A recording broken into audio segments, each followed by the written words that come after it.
using NASA's Hubble Space Telescope have found a rare, ultramassive white dwarf formed from merging stars.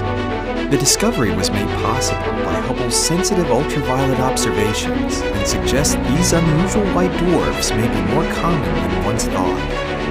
The white dwarf is 128 light-years away and 20% more massive than the Sun. In visible light, it looked like a typical white dwarf, but Hubble's ultraviolet data revealed something unusual, evidence of carbon in its atmosphere.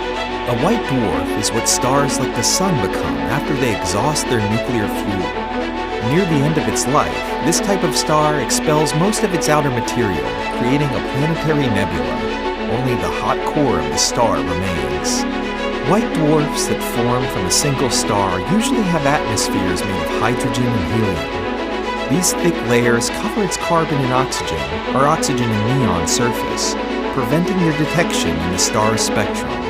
When carbon shows up in a white dwarf spectrum, it can point to a more violent origin, such as a collision between two white dwarfs or between a white dwarf and a subgiant star. These collisions can burn off most of the hydrogen and helium, leaving only a thin layer behind, allowing astronomers to detect carbon on the white dwarf's surface. This white dwarf's merger origin would be impossible to identify without Hubble's ultraviolet sensitivity.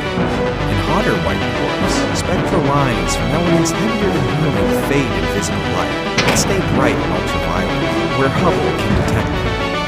Researchers discovered this white dwarf's unusual origin by looking at its ultraviolet spectrum, suggesting that other white dwarfs with a typical visible light spectrum may also be the result of cosmic collisions.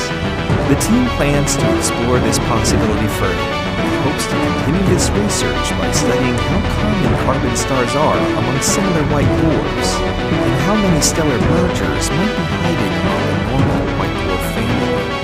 This research will help improve our understanding of the environments in which stars evolve and the paths that lead to supernova explosions.